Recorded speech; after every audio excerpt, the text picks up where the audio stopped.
ఏం చెప్పారు వర్మకి పిఠాపురంలో? నువ్వు పవన్ కళ్యాణ్కి మద్దతు పోటీ చేయకుండా నెక్స్ట్ ఎమ్మెల్సీ నీకే ఇస్తానని దేవుడి సాక్షిగా చెప్పాడు. ఆ వర్మేమో అమరావతిలో, విజయవాడలో పవన్ కళ్యాణ్ చుట్టూ, చంద్రబాబు చుట్టూ తిరుగుతున్నాడు. అయ్యా మీ మాట నిలబెట్టుకోండి అని. బుద్ధుందా వర్మ?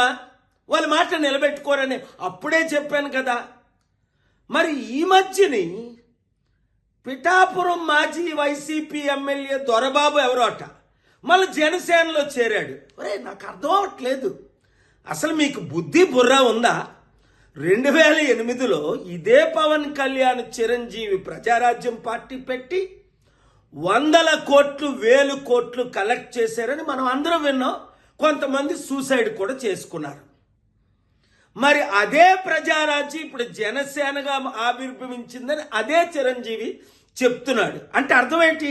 అదే పాలసీలతో వచ్చే ఎలక్షన్లో మరలా మేము 100,000 కోట్లు కలెక్ట్ చేస్తాం, మా కుటుంబం మాత్రం ఎమ్మెల్సీ, మంత్రి, ముఖ్యమంత్రి పదవులు అనుభవిస్తాం. తెలివైనోడు ఎవ్వడు ఆ పార్టీలో చేరడు.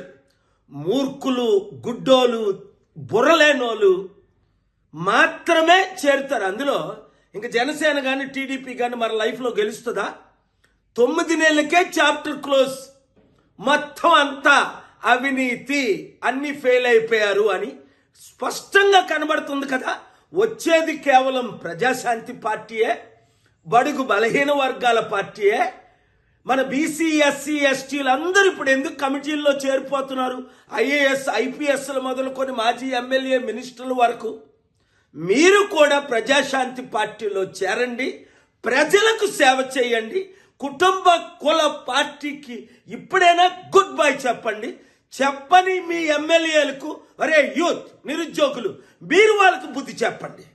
ఈ వీడియో సత్యమైనది కనుక అందరికీ షేర్ చేయండి.